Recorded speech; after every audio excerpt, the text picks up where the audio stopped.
Welcome to Inspiration and Transformation from the Banks of the Ganga with Sadhvi Bhagawati Saraswati, an American sannyasi living at the Parmarth Niketan Ashram in Rishikesh, India.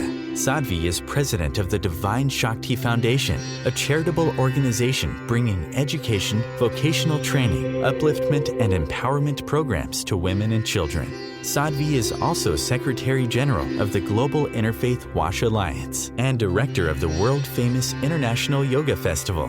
Join the musings of an American sannyasi as Sadhvi shares the wisdom and teachings of her guru, His Holiness Pujya Swami Chidanand Saraswatiji. Welcome everyone to Inspiration and Transformation from the holy banks of the sacred Ganga River in the land of Rishikesh, India. Krishna and Buddha, celebration and renunciation. They're not actually different. They're simply different ways in, but where they're going is the same.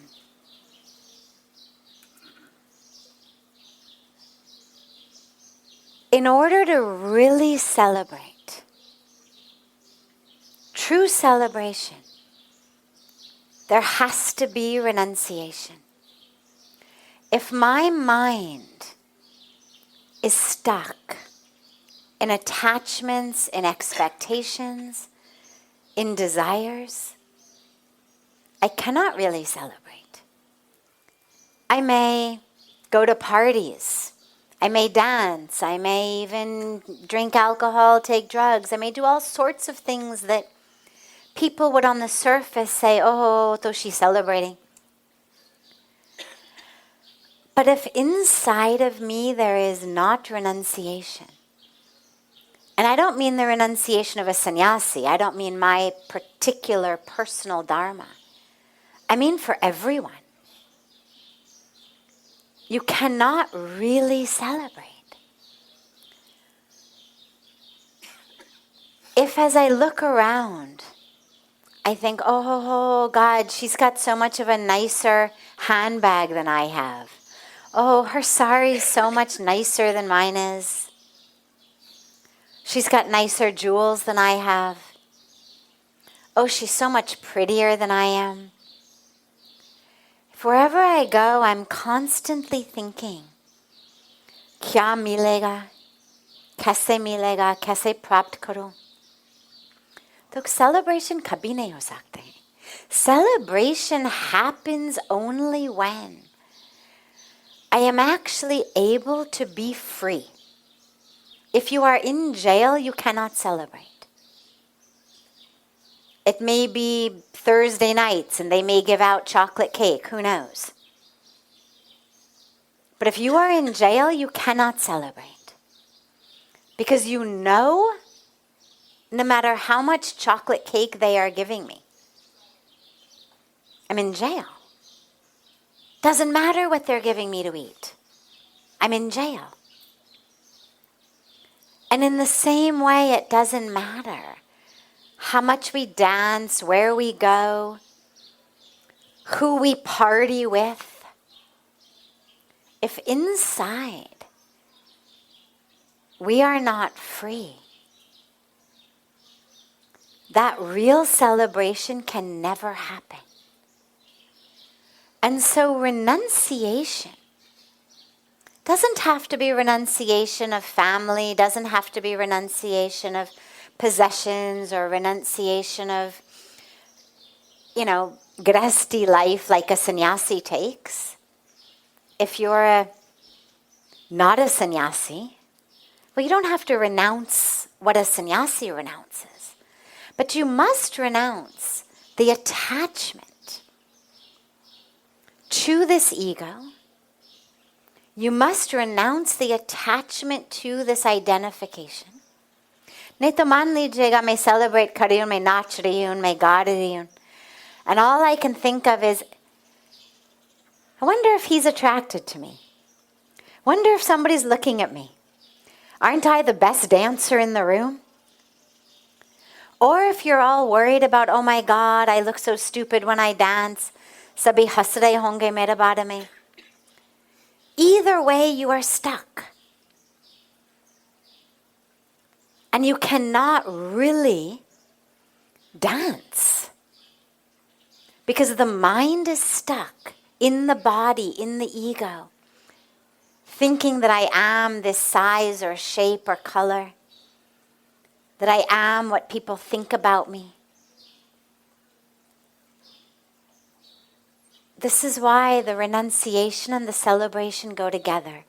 When you renounce that which is holding you back, when you renounce that which is not real, then only you're free to actually celebrate that which is real.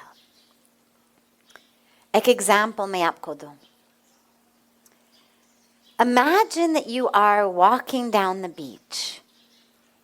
And along the beach there are a lot of shiny, nice seashells. And you collect them, you pick them up. Little rocks, little seashells, alag-alag rang, they're shiny, they look beautiful. Now your hands are full of them. Acha lagta aapko. But when you get to the end of the beach, you notice कि वहाँ पे एक आदमी है.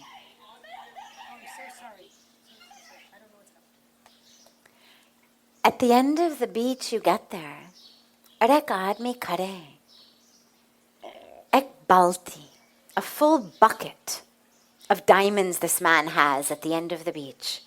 And the man with the bucket of diamonds is just pouring the diamonds out into whoever's hands get there to hold them. Okay? And seems like an infinite flowing bucket of diamonds. They're just falling out. Now what are you going to do? Your hands are full of seashells and rocks. There's no room for anything else. Karenge kya? Are you going to say, oh, too bad. I guess aaj mera bhagya mein nahi hai to get diamonds because I'm already full of seashells? Or are you going to let go of those seashells so fast, instinctively, because you understand what is being offered is of much more value than what I have? Both are beautiful. Hold a seashell, hold a diamond, they both glimmer and glisten and shine. But we understand one is of much more value. And therefore nobody needs to say, Hare apne haath khali kar do bhai sahab. Apne aap haath khali ho gaya. The moment we see the diamonds, immediately we drop what are in our hands. And it's actually the same thing with this celebration.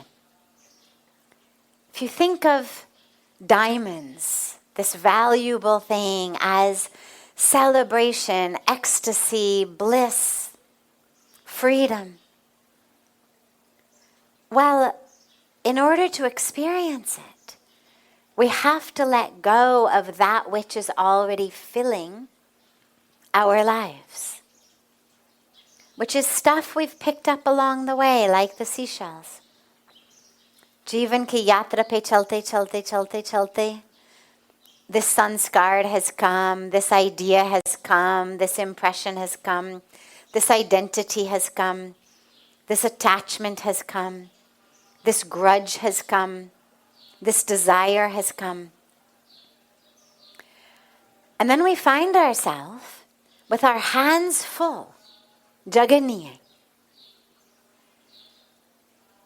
In order to actually be able to open ourselves to this divine celebration, pale haath ko kali karna hai. We have to let go. So that's the renunciation. It's a renunciation of that which is filling my hands so that I cannot hold the diamonds. So they go together. Different times, different people, different communities. They came bearing different words, different messages, different specific incarnations and stories. But ultimately, it's the same path to God. That same path of letting go of everything that is not real. Right? That's what Bhagwan Krishna teaches us in the Bhagavad Gita anyway, about renunciation. So they actually are much more similar than they look, giving us different aspects of this divine truth. Because Bhagwan Krishna was not only about celebration. The Gita is all about tyag, yoga, all the different ways in that ultimately end in celebration. Another way to think about it is if you look at Lord Shiva. The Bhagwan Shiva has 3 main forms. Jo bete hue dhyan, nachte hue nataraj, and the Shivlinga. Now, it's not that they're sequential. It's not that, for 10 years he was this, then 10 years that, then 10 years that. We're reading chronologically. It's all Shankar Bhagwan. And what it teaches us is, in our meditation, let there be dance. Means action. In our action, let there be meditation. And in both, let there be the awareness that we are this infinite reality. You're listening to OTR-FM, part of the IOM radio network. Being a radio host on IOM FM allows you to build your show on a rich platform with the power of the internet to fulfill your outreach goals and connect with a very specialized and global online audience, unlimited by time and distance. Om Times Radio will provide you with web relevance, a recognizable conscious brand, and with the standard of excellence that has accompanied every single Circle of Hearts Radio is a sanctuary on the airwaves. Join me, Grandmother Elia, in the circle on Sunday 2 p.m. Eastern as I share information to both enlighten and nourish your soul. Hi, this is Christina Ricci with RAIN. Every 2 minutes, another American is sexually assaulted. If you or someone you know has been sexually assaulted, you are not alone. Help is just a call or click away through the National Sexual Assault Hotline. Please call 1-800-656-HOPE, that's HOPE, or visit rain.org, that's RAINN.org. Brought to you by RAIN and this station. Welcome back to Inspiration and Transformation. I'm so glad to have you all back here with me. How can I overcome attachments? I do seva for injured animals, and they suffer a lot. Some of them even die. You start loving these animals, and if something happens, it's very painful.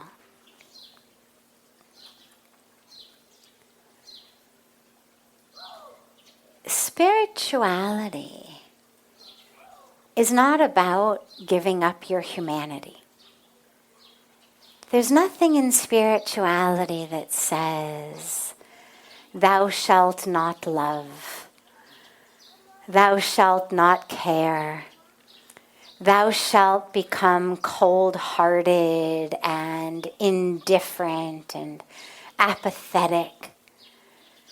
There's nothing in spirituality that says that. When someone, something we love suffers. Even something we don't even know. You drive through these mountains. You drive through streets of India. And you see poor people, you see homeless people on the side of the road. If that doesn't make you sad, there's something wrong. It's not that becoming sad by seeing that is something wrong. We should become sad. Because what that means is that we are aware they are not separate from us. If you are able to walk by, drive by, people suffering hunger, illness, homelessness, poverty, and you don't feel something inside, that's when you should start to worry. But it's a very subtle aspect here, because when we talk about not being attached, and we talk about the pain that arises in this case with animals who are suffering, we're called upon, we're given rather this very, very interesting and beautiful opportunity to live two aspects of the truth simultaneously. It's not either or, it's simultaneous. And these two truths are as follows. Number one, I have a human heart, and that heart feels love, and it feels compassion, and it cares, and it feels connection, and therefore it suffers when others suffer. And that's beautiful. That is beautiful. That is our humanity. And the other truth is, it's all just God. There is nothing but God. And all of these are just waves in the infinite ocean of divinity. Suffering, death, wealth, poverty, success, failure. All of this are just infinitesimal waves in this ocean of God. There's nothing but God. And in that infinite ocean of God, there are certain waves that arise at different moments. But it's all still God, even though it's the wave. Right? Like when a wave arises in the ocean, it doesn't stop being ocean. It's still ocean. It's just also a wave. And in the same way, when there are waves, as there are constantly,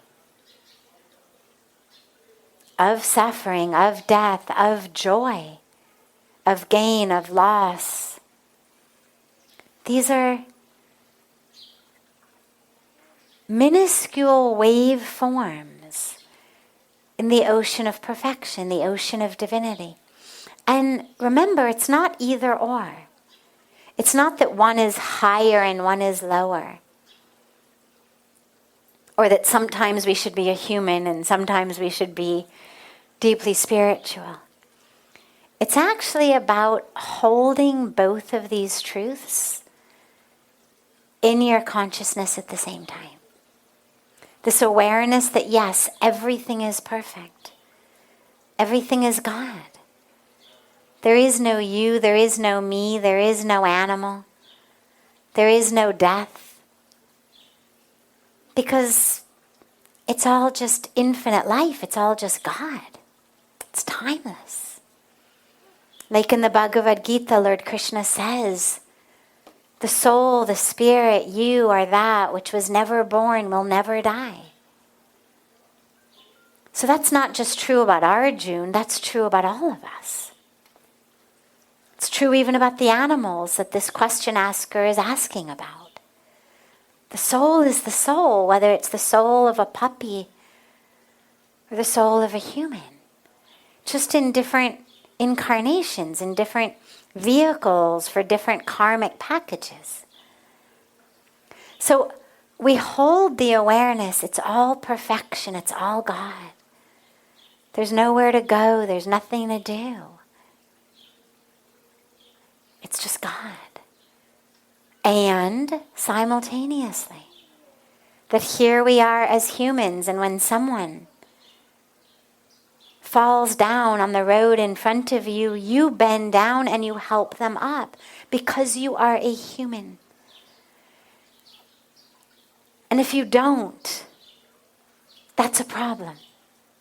Tragically, people think that, I've heard people say, I'm becoming very aloof, as though that were a good thing.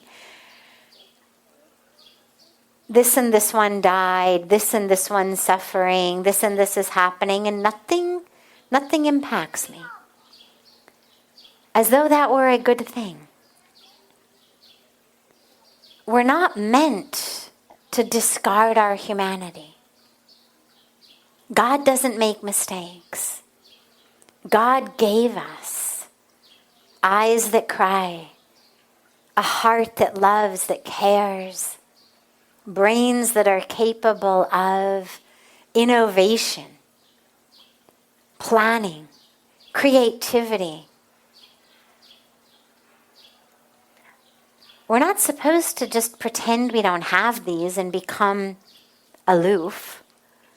But we're also not supposed to get lost in the story.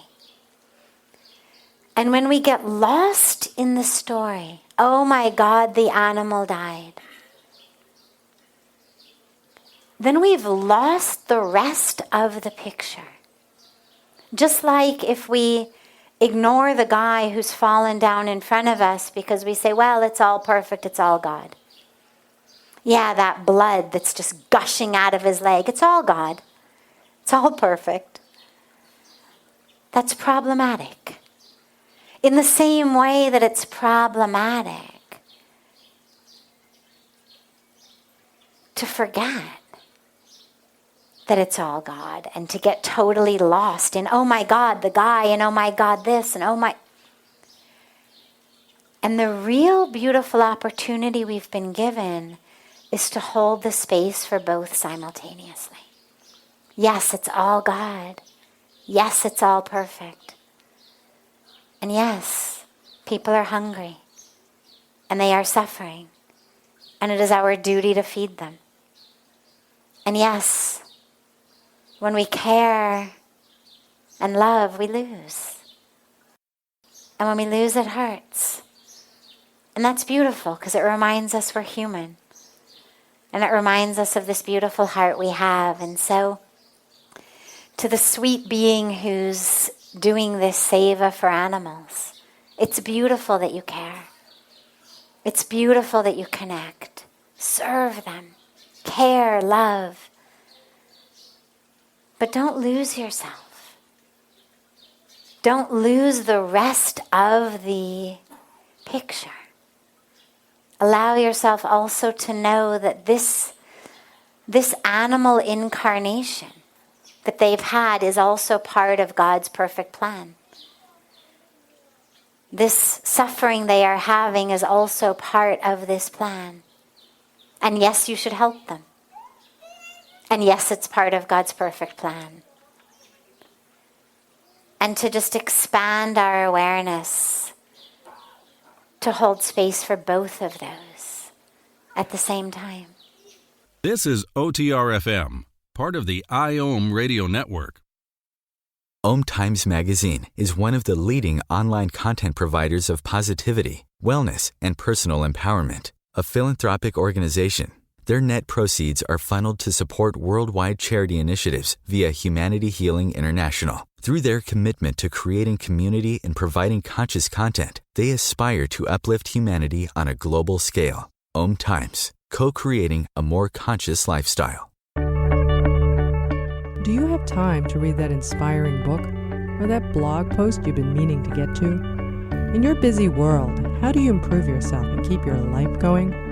I'm Lisa Kay, and my Between Heaven and Earth radio show can transform your life just by listening. Be uplifted with inspiring topics, positive stories, and ideas that really work. Between Heaven and Earth Radio is conscious living for your soul, every Wednesday at 4 p.m. Eastern Time. Like Baldwin with People for the Ethical Treatment of Animals. I grew up loving circuses and other traveling animal shows, but it never occurred to me what life might be like for the animals. Training wild animals to do things they don't understand takes force. Routine discipline with a hook or whip with the heel of a boot shows the animal exactly who's the boss. Don't patronize animal acts. Please contact People for the Ethical Treatment of Animals. 757-622-PETA. Welcome back. This is Sadhvi Bhagawati Saraswati with inspiration and transformation. What is the most important thing we can teach and impart to our children? I think the most important thing that we can teach our children is who they are. Who they are as divine beings. The dilemma, we know that in any case the ego forms, the ego grows, the ego identifies as. Sound ka kya ho raha hai abhi? It's good. We know the ego grows and forms and attaches itself. We get ignorance, we get suffering. But something very specific happens with children that leads us into real misery in our life. And the tragedy of it is all very well-intentioned. Parents do the very best they can. But what we teach our children is, you are your body, you are your skills, you are your abilities, you are your grades, you are all of that which you are doing in the world. And so our children start to grow believing that who they are is rooted in what they do. So for example, our child comes home from school. They've gotten an A on the exam, right? As parents, what do? Oh, ho, ho, you are wonderful, you are wonderful. Come, come. Gold mein beto. Chalo cookies khao. Right? We hug them, we love them, we feed them cookies and treats. They come home with a failed grade. What do? Now, hopefully those of us are not those who actually spank or hit our kids or insult them. But we certainly don't say, oh, ho, ho, you are so wonderful. Come and sit in my lap. Give me a hug, eat cookies. And so what they learn is, when I perform well, up to the standards and expectations of different people, teachers in school, standardized tests, I am worthy of love. At those times, Mom loves me, and I sit in her lap and she showers me with hugs and kisses. When I do well on the exam, she loves me. I'm worthy of her love. When I don't, I am not. Or even something just as simple as every day. The child cleans up their room. Mom says, oh, you are Mama's good boy. The room's a mess. She says, you are a bad girl. Messy girl. Bad boy, messy boy, good girl. How frequently do we say this to our children?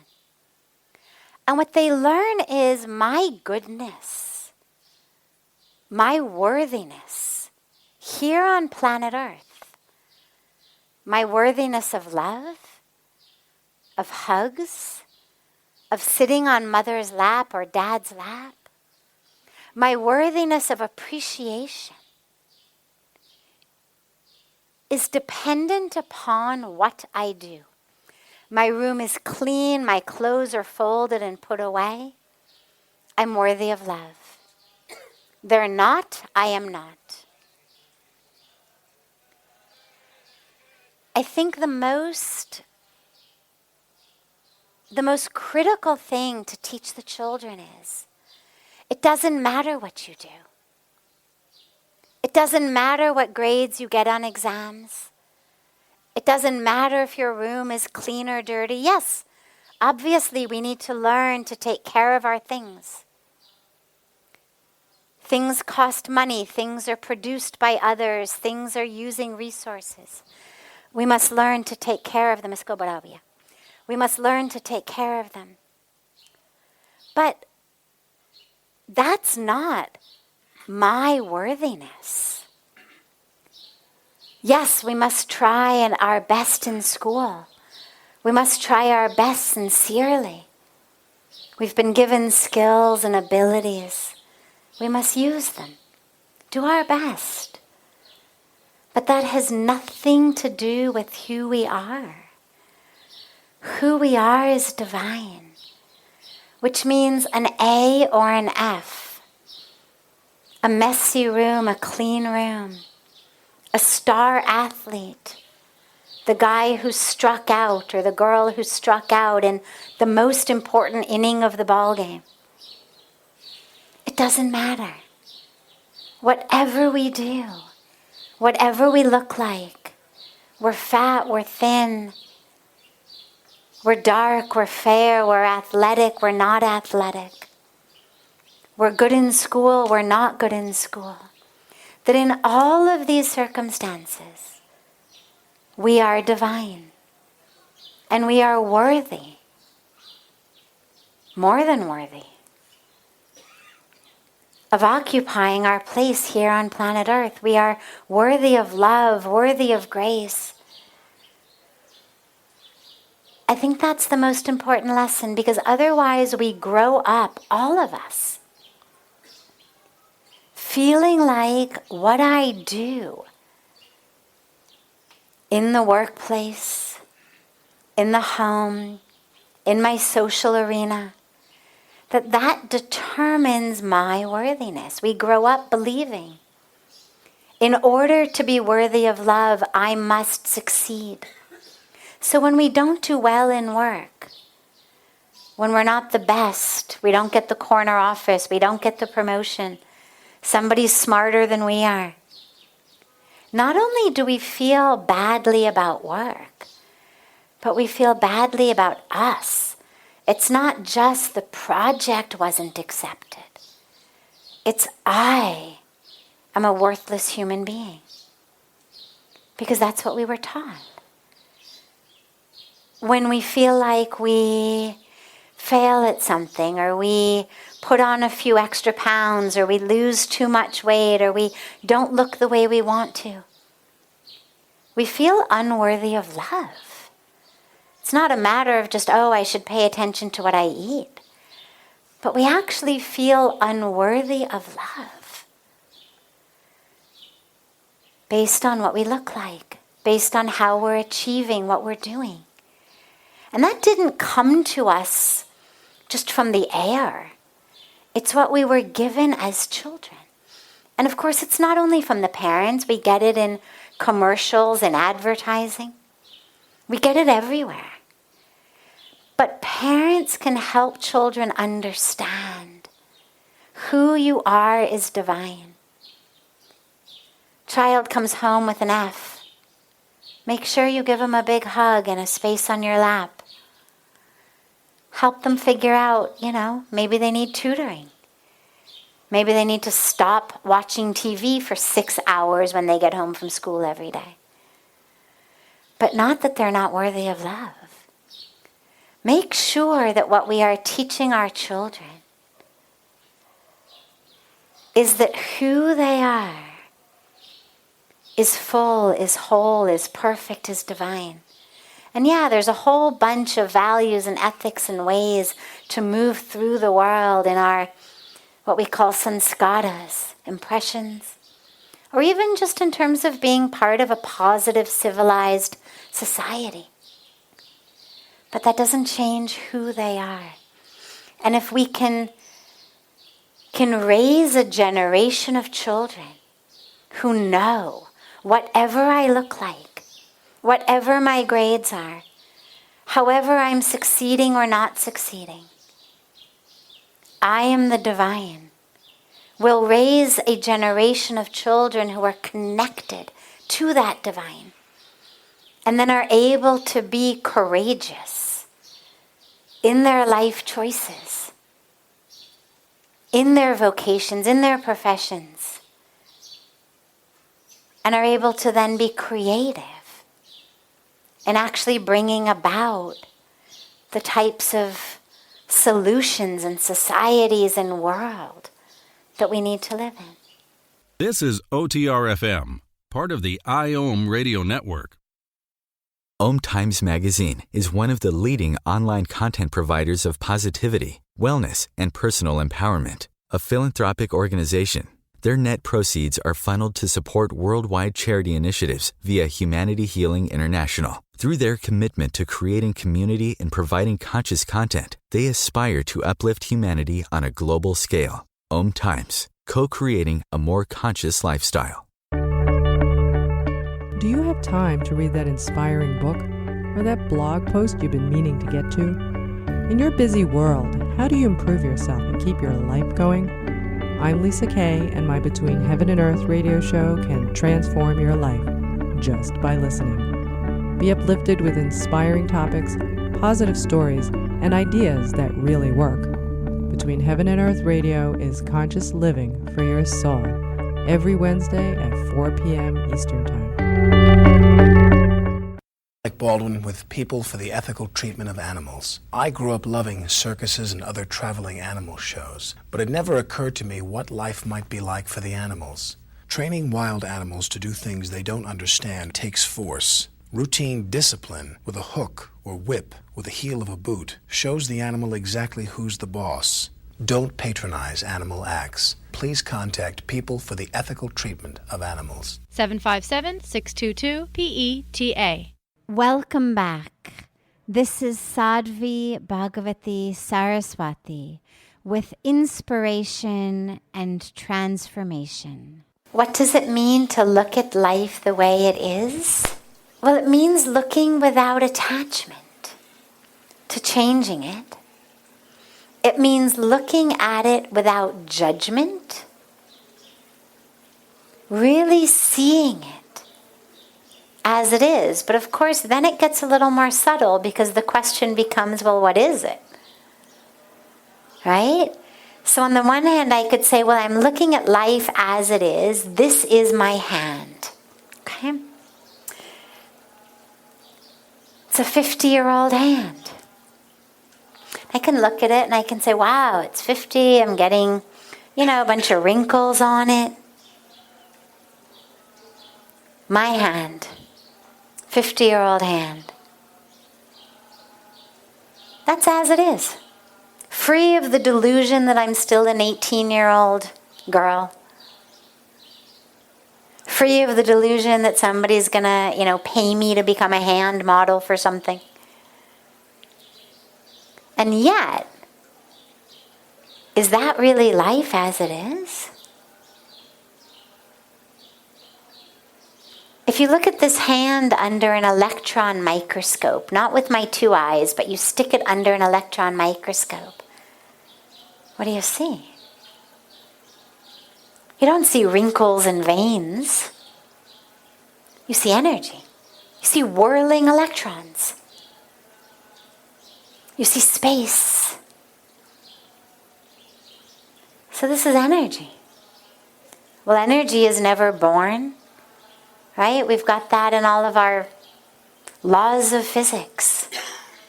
Never created, never dies. It's just energy. Everything today is energy from the Big Bang. So if I look at life as it is, I could say, this is the Big Bang. It's another way to look at life as it is. Another way to look at it is, this is matter. It's matter. It's made up of atoms that are energy and matter. It's got 5 fingers. It's a good tool. It writes things. It holds things. It does things. It holds someone's hand, hugs someone, feeds me. But it's not me. It's just, it's hand. I'm not hand. There's no identification of me as 50 and hand. I was never born. I will never die. I'm soul. I'm spirit. This is just... Here's a flower in my hand. So, am I this flower? Well, how do you know that? How do you know I'm not this flower? Well, because this flower's got a pretty short lifespan. Right? I was here a long time before this flower came into my hand. I'll be here a long while, by God's grace, after this flower is no longer in my hand. So we get that this flower isn't me. Why do we think the hand that holds it is? I'm no more the hand that holds this as I am the flower it's holding. I just am connected to the hand for somewhat longer than I am connected to the flower. It's merely a matter of amount of time. But looking at life as it is would say, I'm soul, I'm spirit, I'm using this constantly changing energetic experience that we call a body in order to experience the truth of who I am as I fulfill my karmic duties, my dharma, and recognize that soul, that spirit of who I am. So that's also a way of looking at life as it is. And it's fun and very deeply powerful and enriching to kind of go from channel to channel. It's not that one is right and one is wrong. On one level of existence, this is me. Here I am. On another level of existence, I am formless, one with all, the divine. A lot of different levels to look at it. One level, I'm my energetic being. One level, I'm my physical being.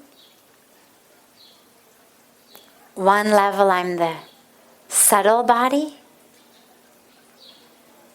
One level, I'm the boundless soul. So it's a beautiful practice to kind of allow yourself to keep changing the channels and experiencing the different aspects. But remembering ultimately that in terms of the eternalness of the truth, you are soul. So looking at life as it is we are soul. co-creating together this experience of world in which we are going through a variety of karmic packages to remember that we are soul. And you can go back and forth between subject, ground. It's like looking at a wave on the ocean. You can see it as a wave, you can see it as ocean. See it as a wave, see it as ocean. And just allow yourself to have that fluidity of vision. Because it enables you to move through this world, enjoying it, loving it, connecting to it. But it also enables you to remember you aren't this world. And to have that more eternal, you could say, experience of life. This is OTR-FM, part of the IOM radio network. Om Times Magazine is one of the leading online content providers of positivity, wellness, and personal empowerment. A philanthropic organization, their net proceeds are funneled to support worldwide charity initiatives via Humanity Healing International. Through their commitment to creating community and providing conscious content, they aspire to uplift humanity on a global scale. Om Times, co-creating a more conscious lifestyle. Do you have time to read that inspiring book or that blog post you've been meaning to get to? In your busy world, how do you improve yourself and keep your life going? I'm Lisa Kay, and my Between Heaven and Earth radio show can transform your life just by listening. Be uplifted with inspiring topics, positive stories, and ideas that really work. Between Heaven and Earth radio is conscious living for your soul, every Wednesday at 4 p.m. Eastern Time. Like Baldwin with People for the Ethical Treatment of Animals. I grew up loving circuses and other traveling animal shows, but it never occurred to me what life might be like for the animals. Training wild animals to do things they don't understand takes force. Routine discipline with a hook or whip with the heel of a boot shows the animal exactly who's the boss. Don't patronize animal acts. Please contact People for the Ethical Treatment of Animals. 757-622-PETA. Welcome back. This is Sadhvi Bhagawati Saraswati with Inspiration and Transformation. The dilemma with giving advice to someone who hasn't asked for it is people usually are not so excited to take it. So many times we offer, advice to people, your friends. Now, most of the time, when you try to give someone advice that they haven't asked for, they're not usually so appreciative. It's very rare that someone says, "Oh, thank you so much for that piece of totally unasked for advice about how I should live my life." Very rare. Usually, at best, if they're polite, they say, "Thank you very much. Are you done now?" If they're not so polite, they may say something else like, "Mind your own business." But nonetheless, if your friend is going to be ready to listen,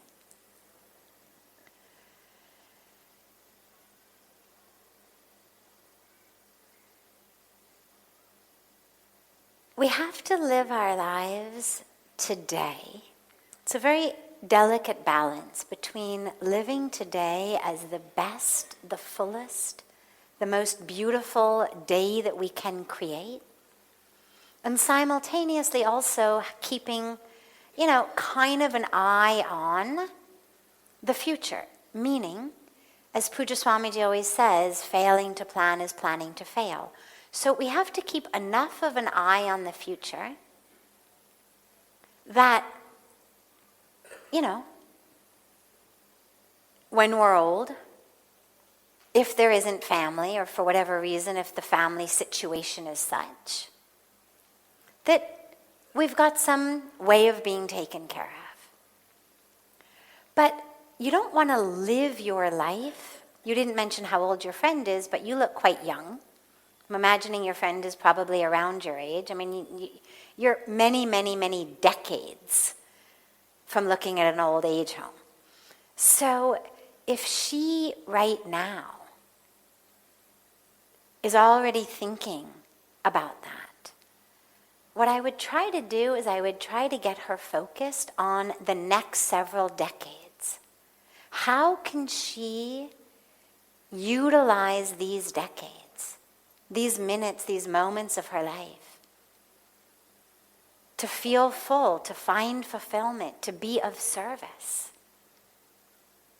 to share with others?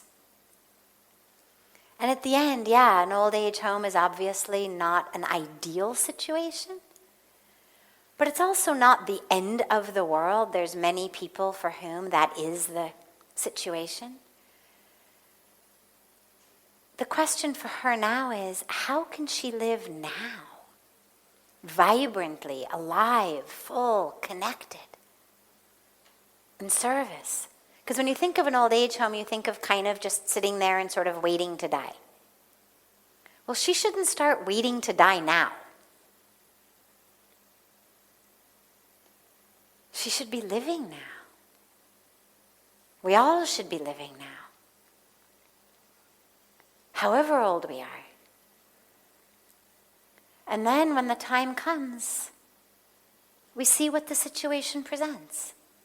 If it's with our family, beautiful. If it's with others, beautiful. Who knows? Maybe your family will take her in when she's old. Who knows? Maybe she will be in an old age home. Who knows? But what we know is right now, she's got skills, she's got abilities, she's got resources, she's got strength. And that's what she should be focusing on. And as her friend, help her. Help her to stay focused now on the joy of now, rather than thinking about where am I going to be many decades from now. Because then you're dead while you still are living. Then she's old while she's still young. So I think that's probably the very best that you can do for her now. And, later on, if you're still good friends and your family wants to take her in and take care of her in her old age, who knows? She can come here. Really. Tell her you went away for New Year's and you found where she's going to go when she's old. But she should focus on now. This brings to a close this hour of inspiration and transformation. Thank you so much for joining me. I'm so glad to be together with you all each week. And I look forward to being together again next Thursday, same time, on Om Times Radio.